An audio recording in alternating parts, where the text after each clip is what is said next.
want to do is make sure that your adjustable mast track, most of these race boards will have an adjustable mast track, or at least you'll be able to manually adjust the position of your base on the mast track.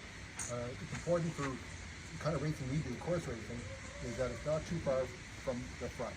So you want to have it anywhere from 4 to 6 inches from the front of the mast track. Any further back is going to hinder your ability to go upwind. Having it more towards the front is going to allow you to provide better mast-based pressure, and that has a lot to do with transferring energy to the board, but also it's going to allow you to rail the board a little better. Railing is going to let you turn the board upwind better, point better. And it's going to allow you to keep more of the line of the board. It's going to keep as much of the hull of the board in the water. Unlike slalom sailing, where you're up in the fin and front of your board goes to the water. Generally in racing you don't have that happen. The whole rail of the board in the water is up to the front. So that position of the board, that's the most important thing. That now base is no more than 6 inches back from the front. And when sailing the board, if you're going upwind, Dagger board is always going to be all the way down, unless you're finding the board railing too much, you can't hold it down, then you might back it off. And going downwind, it's almost always going to be all the way up. So those are general things prepping your board. The next thing is the rig. So the rig, you have two basic adjustments on the rig. You've got downhaul and outhaul. The race board sails have a big pocket. You'll notice when you throw a race board sail, there's a really big pocket in the lower part, lower panel. Really big curve in it. And so that's to capture that low wind power. Whereas slalom sail can be flatter, much flatter. So some of you will have, you use whatever equipment you have. The club co-op equipment, it may be more of a slalom sail, and that's fine, but just be aware of that. You can still optimize how it's going to perform. So today we have moderate wind. You might apply a little bit more downhaul to moderate and high wind, and in lighter wind, less downhaul. The outhaul, you'll notice a lot of the racers have adjustable outhaul. The reason for that is the board's going to travel upwind much more efficiently with a flatter sail than a more full sail. So going upwind, you typically will have that outhaul hold a little tighter, still keeping a nice shape to the sail, but a little tighter. And going downwind, you want to have more of a bag. So you're adjusting it after you go around the marker? Some people do a lot. I don't make a lot of adjustments. What I'll do, I usually make a small adjustment if I'm not getting the performance I want. So if I'm finding I don't have enough power in my sail, I might loosen off the outhaul a little bit. Like as you're sailing? In between. Oh. But a lot of people will do it as they sail. Okay. I find different gear, like adjustable stuff. Yeah, if you have adjustable outhaul. That's like, wow. Yeah, the adjustable outhaul. You can reset that. Yeah, the adjustable outhaul is a pulley system which allows you to make that adjustment on the fly. Generally speaking, though, there's going to be a lot going on during a race, and the more things you're doing, the more chance of making mistakes. So my general philosophy is I adjust between races. When I'm in the race, I don't make a lot of adjustments. But that's what the adjustable outhaul is for. And it can be helpful in getting more speed, especially going downwind. You can loosen off the sail, get more of a fuller shape, catch more wind going downwind, and then when you go back upwind, you tighten it up again so you can go upwind more efficiently. So when you're rigging your sail, keep that in mind. Heavier wind, a little more downhaul, lighter wind, a little less downhaul, whatever your sail will allow. You don't want too much to spill out. So a day like today, the head of the sail might twist off a little bit. So if you think about the sail, the very top of the sail is called the head. And a slalom sail, normally they're rigged so that it's quite loose with the head. So gusts come and it spills out the gust.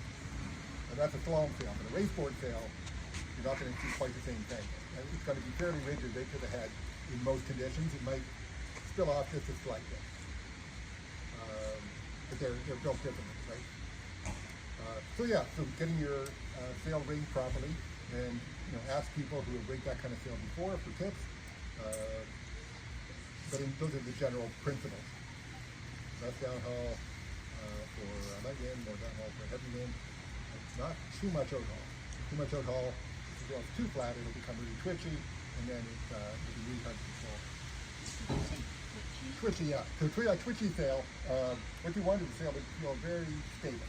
So the center of effort will be in one place on the sail most of the time.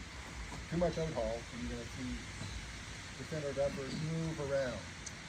Exactly what you got on your sail to me. Yes, I wondered. I told everyone who rigging the sail, just stop the slack. Don't do this. Yeah. Well, So I had to On do your it. sail, No, because I couldn't get the buttons. You see, I have the problem that I can't. you can use to.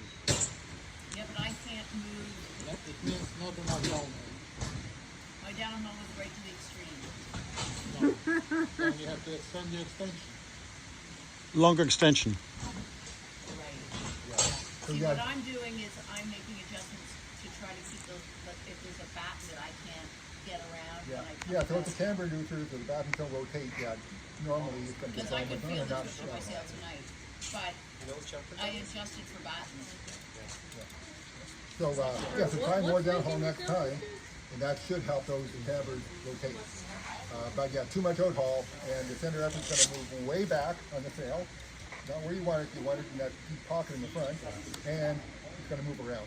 So, depending on wind gusts come, and suddenly you have all this power in your backhand and the front hand, and it's just hard to control. Yeah. Okay. And so once you've got your rig ready and your board ready, the harness lines are the most important thing for racing. As I was saying earlier, you're part of the rig, but you don't want to absorb any energy from the rig. You want all the energy from the wind, you hit the rig, go right to the board. You want to absorb as little as possible. So you think about your position, your harness line, you want them to be in a position where, first of all, your legs are going to be fairly straight. Any bend in the muscles, you're set to absorb. So legs are going to be fairly straight when you're racing. Arms are going to be fairly straight when you're racing. And if you find yourself having to pull in the back hand a lot and pull in the front hand a lot and you're getting tired, it means you're absorbing energy. You don't want to do that, it's slowing you down. You want that energy to flow through the rig, and the only way it's going to happen is the harness line's in the right position, and it's in the right position, the energy goes to the harness, through your legs, which are fairly straight, to the board, and away you take off. Right? So that's what you want to accomplish. So the first thing I'll do, when I see the wind, I'll make an adjustment on the shore a little bit, kind of approximately where I think you need to be. First thing I'll do when I get out there is then to adjust the harness lines either back or front. Until I try to do it, first of all, can I get, so if I let go of the boom, with the sail just kind of float there in front of me. Not fall back, not fall forward. That's not a bad position. And then I'll move them slightly so that the sail will just start to move back a little bit. That's the ideal position for me. But you know, if you can get it perfectly balanced, not pulling forward, not pulling back, that's not bad. And then you shouldn't have to use any muscular energy to shoot in that sail. You can shoot the sail in just by adjusting your body position, right? So by adjusting your body position, tension in the harness lines, and the sail will shoot in with very little muscular energy. Now that energy is flowing through the harness, through your legs, to the board. So that's the first thing I'll do. And you'll know right away. If you're really struggling with that backhand trying to shoot in, then you're absorbing all that energy and you're not letting the sail do the work for you. Right? And conversely, if you're pulling hard in the front hand, it means the harness lines are way too far back and the sail's trying to pull you forward, and you can actually get catapulted that way, right? So you don't want that to happen. That's why I like a little bit back versus good forward. I don't want to get that catapulted. All right, so harness lines are the first thing I'll do. Out in the water, adjust the harness lines, try it in both tacks, you know, one direction, the other direction, going upwind as high as you can point. And typically, sailing, 45 degrees is typically as high as you can point, 45 degrees to the wind. So if the wind is,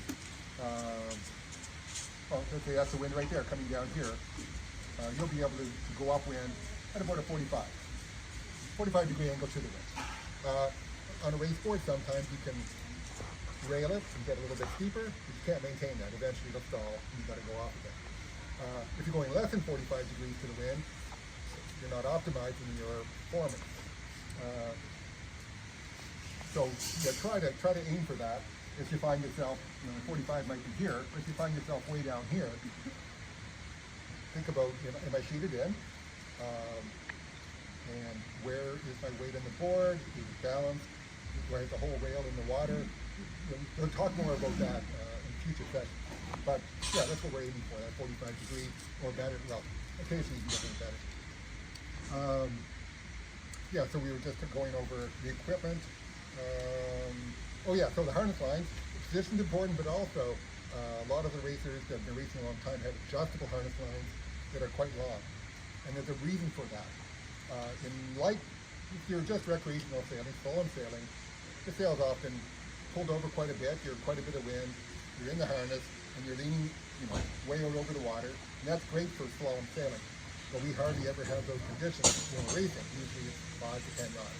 You really can't lean back very much. You can lean back a little bit. So the harness lines, the long harness lines that you hook into the harness, get pressure on the boom without having to lean too far back.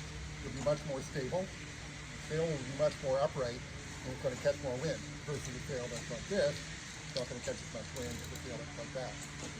So for light wind, longer harness lines are great. Also let you hook in and hook out easier. So adjustable harness lines, longer harness lines. I don't know how long yours are, but mine probably adjust up to like, I don't know, 38 inches, maybe, right? All the way down to maybe 20 inches. I have no idea. But- I just use whatever's on Yeah, the boom. whatever you've got. But you'll find it'll be much easier to get in and out of the harness and capture more wind if you have long harness lines. And do you use a seat harness or a waist harness? I use a seat harness, and generally I think more or less people agree that seat harness is better for me. The reason for that is you want to get the weight off the board, your weight off the board onto the rig. Yeah. That's the whole idea. And we'll talk more about that in future sessions, about generating speed, but that's why. So yeah, longer and adjustable is good, because it's really heavy wind. You don't really want the sail way up here. It's going to pull your weight over. But if you have really long harness lines you can't adjust, when you start leaning back, you're going to be in the water. So that's why I shorten them up. When it gets quite heavy, I'll shorten them up a bit to allow me to lean over and have the sail in more of an angle. In light wind, when you have that harness really long, I mean, you can't really lean out because, from the wind. How are you using the harness to unload your weight? Yeah, so actually I'm moving my weight forward in that case. And we'll go over that in generating speed, which is going to be session 3. But that's where my body position will be, my shoulders back, hips out, but I'm not going to be leaning out very much, the wind's very light.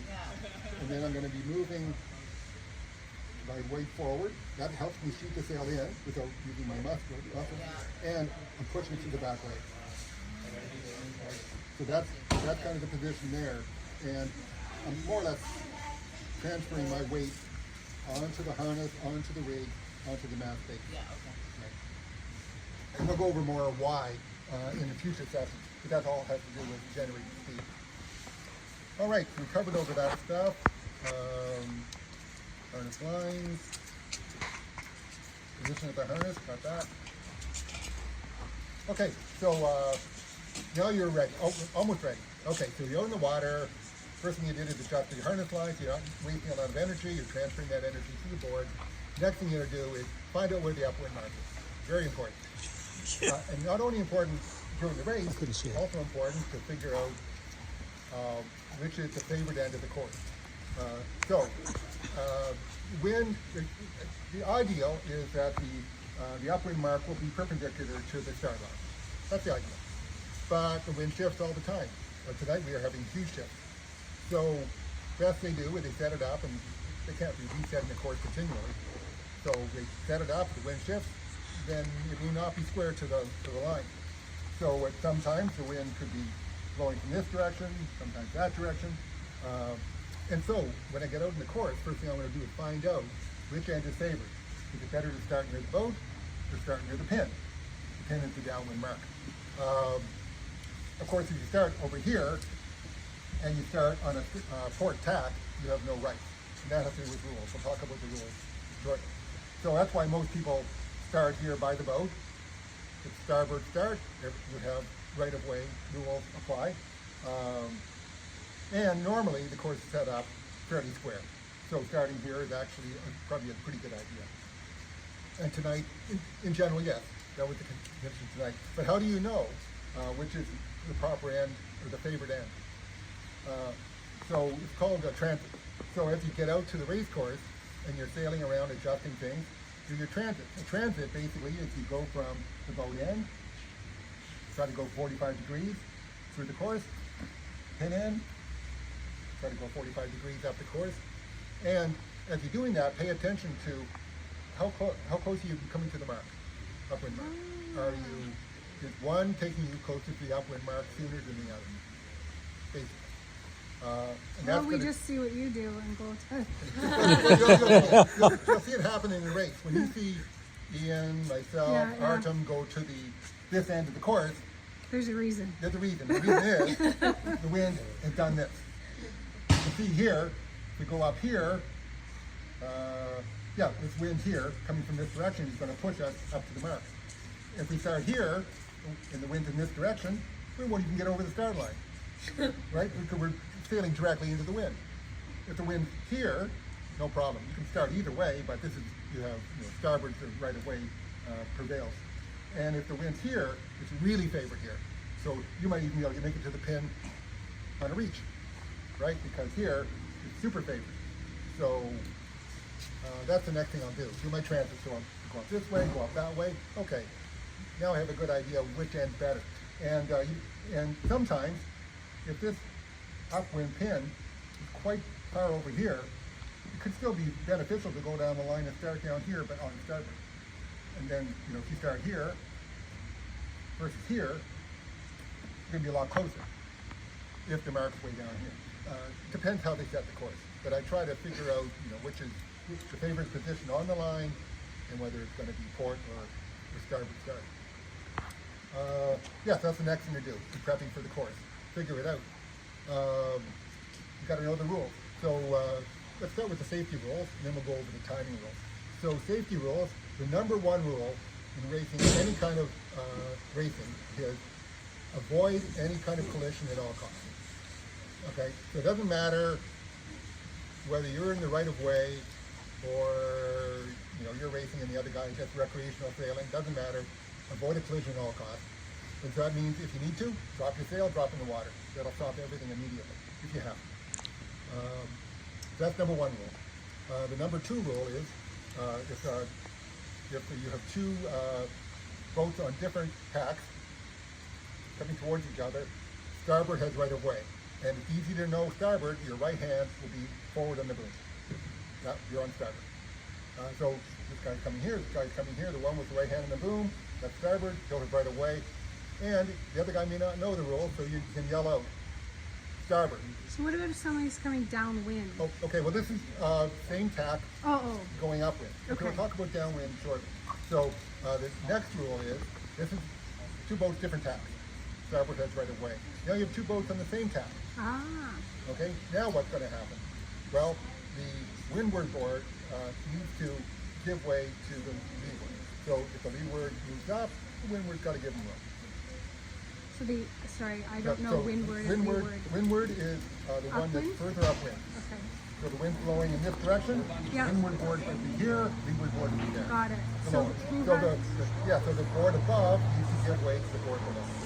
The leeward has precedence. The So one what that that's means not is, closest to the wind, the other person has precedence. as That's the board further below inland. you wants to move upwind, you need to adjust your course to give him room to do that.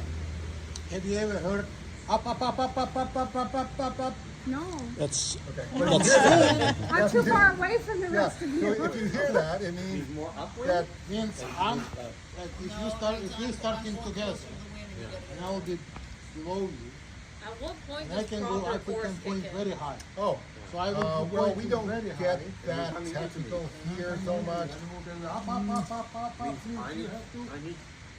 Yeah, you're supposed to sail your proper course. So if somebody is being kind of belligerent I will, and yeah, protest. kind So of if someone will taking it up, up up, so up, up, much up me, that I should you are drop head to my wind, sail. then that's You're dead in the water we then. don't do that. Then everybody has to go around you. Simple rule. Yeah. Say again? It's a simple rule. If you drop your sail, you're dead in the water, they have to go around you. Motorboats, sailboats, anybody else. If board is, or if a I will avoid windsurfer is the going collision. upwind and a different windsurfer is going downwind, Okay, then upwind, downwind, we'll get to it. Okay, like so far we're still both going up, upwind. So, okay, so, windward, gives way to leeward. So, if the wind's in this direction, this board has to allow that board to move up in general. And then what else do we have here? Downwind. Okay, overtaking. So if you have, board in front, being overtaken by a board in the back, this guy is right of way. So this guy can't come and smack into him, right? This guy here who's overtaking has to allow this guy to be there, and he's got to take maneuvers. to avoid Autumn, it. So if you're overtaking, naughty boy. Naughty. the overtaking board Autumn. has to, the right of way goes to the We're board in front. filming this. Overtaking, it's when Yeah, you just don't like a see scene. me. If I The ride guy beside behind you, I'm has not to avoid the guy overtaking. in front. Oh, Yeah. So that's overtaking. But I can go under him or over him. Oh yeah, you can't interfere with him. Okay, he is right away. And then there's around a mark. Okay, so if you're rounding a mark, and so you've got a mark right here, like today we had a mark here, and you have two boards that are approaching that mark at the same time. The idea here is that within a certain distance of the mark, you have to give room for the inside board to make that mark. So, The inside board. yeah, so. if the board is overlapping, closer to Yeah, so there's an area around here, typically about 3 board lengths. So 3 board lengths would be, I don't know, 20, 30 feet roughly. Within that area, if you have board 1 right here, and then board 2 right here, well, he's had his overlap now. So if he establishes overlap within that range to the mark, this board cannot pinch him out and prevent him from rounding that mark. He has to allow him room. Is it at any time while you're inside that an overlap is established, then the Yeah, inside yeah. board gets Yeah, anytime overlap is established, kind of, well, within that space? I think what it is within that area, if overlap is established, as you enter that area. What does that mean? Overlap is that established. that means Well, that's his one board board. is next to yours at some point, at the tail. Nose is at least past their tail. Got it. Yeah. Overlap. that's, But isn't that sort of like overtaking? Like if the red Oh, no, guy, that's different. if the red guy is like coming but in this fast, is because it's a mark. Because of the mark here, because Overlap. of the mark here, there's a, both boats have to get around that Good mark. example. So this guy here cannot pinch him out. so Cannot, even if the red guy is faster and he's been basically overtaking, the red guy is allowed to overtake, and this guy has to give him room. okay, Within within that. distance from the mark. So this creates a lot of problems because overlap is subjective. Before Yeah. entering this. Oh, the overlap has to be established. Before that, but before that Before entering the circle. area. Yeah. Yeah, that's my Oh, so understanding. you can't As you enter the scream circle, in there and say, move Yeah, out of my as long as way. it's established as you enter, yeah. as you enter the circle, if there's overlap, you get room. But then it comes down to I know all these rules. longer. So you can ask me, I know all those. Yeah, in the water. I'm thinking. No, just, you know what, this rule, just so you know. Where'd you find it? In the channel. I went and put my pants So on. somebody yells, I lost it Yell yesterday. somewhere. It doesn't matter what the What are position people gonna yell here? here's the Lucky horseshoe. Yeah. inside room, or room around the mark, you know, Bullshit. room, give me room, what are you doing? Are you renting in your room? Or something worse. So yeah, so 2 boats are probably charging at the same tack to the mark, make sure you give that guy room. So those, if you're a slow sailor, maybe got someone looking by you, it's like you might need them to. if you're a solo sailor, the guy won't be ripping by you, he'll already passed you a long time ago. Well, no, they might just be doing that at that point. Yeah, it could be, Yeah, it you could just allow. turn and cut him off and say you weren't inside the circle. It's not like it's like Formula One. Move over. The Okay, guy comes. and then a lot of questions were on 2 boards meeting Bye-bye. head on. See you. See you next time. Okay, so you've got, let's say you've got one board who's already rounded the mark heading that way. You've got another board who's just heading up, going this way. Yes. They're in a collision course, Head-on collision. head-on collision. So in this case, the general rule is the board going upwind has right of way over the board going downwind. Oh, And the really? reason for that is you need more maneuverability. Yeah. that's a general rule. Kind of a polite practice is each board turns to start. Sorry, say that one more time. One more time. The board going upwind has right away over the board going downwind. So this board's traveling downwind. Yeah. This board's traveling upwind. This board, because it's going upwind, has more maneuverability. The board going downwind may have its, sail right in front of them, kind of. Yeah. Can't even see you. Yeah. So that's generally why this rule is the way it is. But kind of polite racing would say both boards just turn to starboard. So if this guy turned to starboard, this guy turned to starboard, they diverge, right? Oh, Like that. turn to the right. Yeah, just turn to the right and avoid the other guy. So that's the best way to approach this. And I guess no matter where I'm going, I try to avoid the guy below me. Which one is first way? Guy going up. Oh. Because he has more maneuverability, more ability to move. But then, So he has That's a why right they have left right leg. of way. That's why they have right of way, because they have more ability to move out of the way of the guy coming down. doesn't the guy coming downwind have right of way? Because Uh, they can't do anything about Oh, I'm sorry, you're right. Yeah. The guy going up doesn't Has have to right of give way, he's way. got to it. move. Has to give way. Oh, Yeah. okay. Yeah, I guess I said it backwards. But yeah, this guy here will have right of way, this guy has to. Okay. Move out of the way.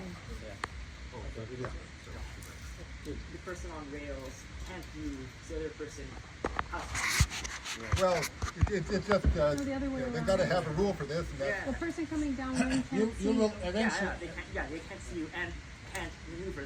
right, eventually you will learn that knowing all this, you will manage your course around the mark to foresee that situation. So you will never go around the mark and right away, because people are still coming to the mark, and you right away jibe and start going through that blast, you're gonna lose speed because everybody in this area will be covering Yeah. the wind. yeah. So you would do, being smart, you go around the mark and go a little bit further to the right, and then you go down. Yeah, you don't want to be coming downwind through a big clump of sailors coming up. It's not going to be good for you. The wind's going to be dirty, and you got to be dodging around and stuff. So yeah, I always try to avoid the people, whether going up or down. But So turn to starboard. yeah, if you both turn to starboard, then you'll be good. Okay. All right. So there's some general rules on racing, and then there's the start sequence. So new racers may not know about this. Number one rule is you cannot go over the start line before the start signal. So if you go over the start line earlier, you have to circle around, go back over, or if there's room, you can dip down, go back over.